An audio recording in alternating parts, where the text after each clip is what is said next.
Today on TimesCast, photographer Damon Winter looks back at covering Haiti in a difficult year. I think that's what I was always looking for in the photos, like subtle ways to tell how much pain this had caused. How the Tea Party helped set the political agenda in 2010.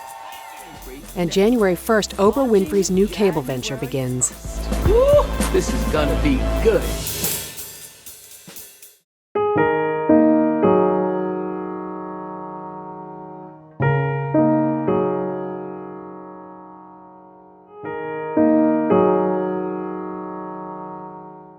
I had never covered an earthquake before. I'd never been to Haiti before. I knew probably whatever I saw was going to be quite a bit of a shock. I arrived a little over 24 hours after the earthquake had struck. It didn't take long to realize how incredibly bad it was.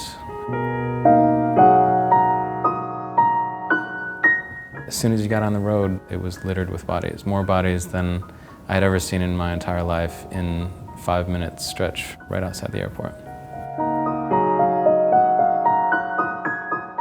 We met this one woman, Desmond Nativa. It was such a powerful scene because Haitians are very conscious of their appearance. They're really sharp, you know?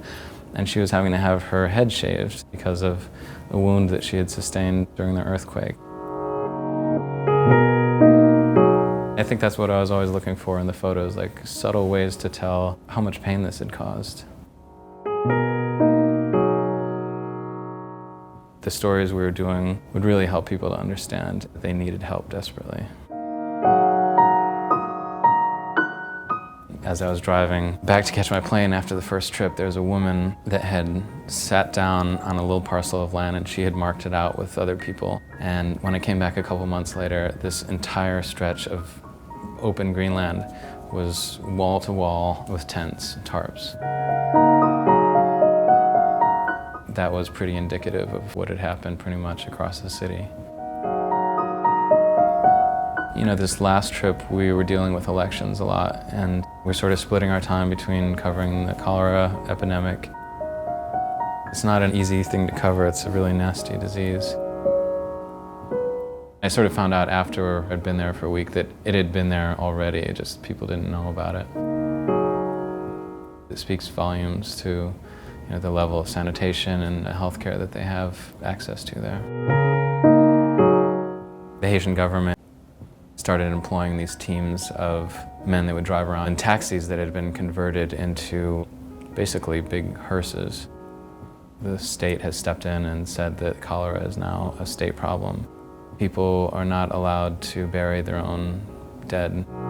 They would be driven out to Titaine, to a mass grave that was only less than probably half a mile away from the mass grave where thousands and thousands of earthquake victims had been buried. It was a powerful thing to witness, another mass grave being dug, another set of hundreds of bodies being placed into them.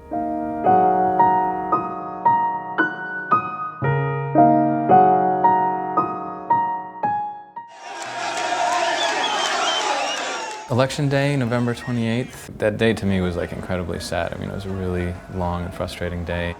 They go to extraordinary lengths to be able to participate in their democracy and then to see their ballots tossed away like trash. I'm really torn about my time in Haiti. Every time you're doing work there, you are exposed to some new disaster or some injustice, to see it happening over and over again and things that you feel like should not be happening, things that just are not fair. It's really tough. We continue our series on 2010 with a look at the Tea Party. The Tea Party, which started out in 2009, entered 2010 really determined to prove that it could be more than just noise at rallies or town hall meetings, that it could be a real electoral force as it looked toward the midterm elections. How many people here who have ever been to a Tea Party? Their ultimate goal was to push the Republican Party to the right.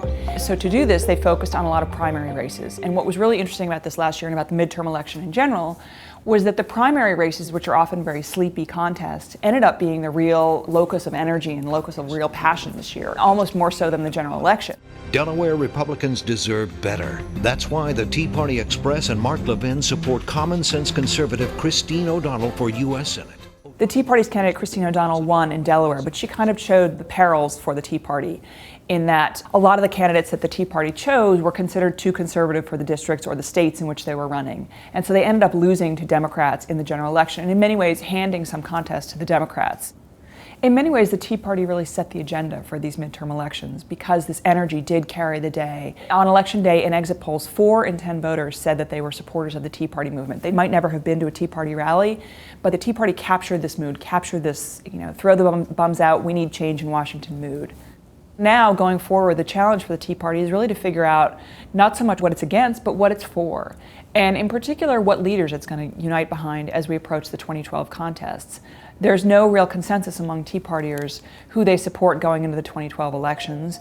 And in many ways, there's not really any agreement on an agenda. The discussion in Washington now is very focused on what to do about the deficit and the debt. And I think this is really where the Tea Party will be forced to put its money where its mouth is, because a lot of the proposals for doing this involve things like maybe privatizing Social Security or phasing out Social Security and Medicare, which are programs that the Tea Party supporters have actually supported themselves. So it's really going to force them to make a lot of hard choices about what it is they're supporting, not so much what they're against.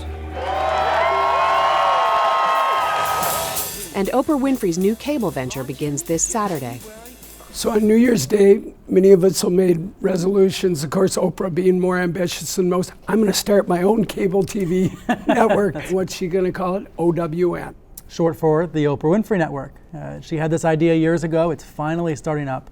Comes on TV on January 1st. And it's essentially, it's not Oprah 24/7, but it's inspired by Oprah 24/7. What if I could take every story that ever moved me, every song I ever danced to, all of my most special celebrations, and share them with you? And now, here we are. So I'm going to be living my better life, my best life. That's the idea. It's supposed to be inspirational, it's supposed to be feel-good TV, and there's never been anything like it. I mean, there's never been a cable channel wrapped around a person before. Well, so but if anybody can do it, it's what her. are you going to program? You can't make a whole cable network about lighting candles and taking a long bath and affirming yourself. No, but you can put on, repeats of Trading Spaces, and then you can put on Dr. Phil repeats, put on Gayle King, Laura Berman, Peter Walsh, all of the Oprah regulars. And then eventually, after Oprah finishes her talk show, which is going to go off the air in September, but she's going to stop taping new episodes in May, then she'll be on the network in a more full way. But there's a big thing she's not willing to do on this channel, and that's recreate her talk show. She's not going to do the Oprah Winfrey Show again. She's going to do half as many hours a year as she was doing on broadcast. She's carefully limiting herself and not overexposing herself. Brian, when you have a brand as big as Oprah's, what do you even need a cable network for? We're talking about sort of the end of linear television of, she's going to be on channel 748 or whatever it is. Why didn't she just launch it on the web? What she's after are those subscriber fees. A quarter out of each and every one of our pockets. The cable bill that we pay that's always rising, well, she's going to be taking a chunk of that starting in January. It's a very lucrative business. It's like having an annuity that just comes in over and over. That's exactly right. Well, it seems complicated. I'd bet against her, but she's Oprah. I'm not. And a lot of people have lost a lot of money betting against Oprah Winfrey. Join us again on Monday for TimesCast.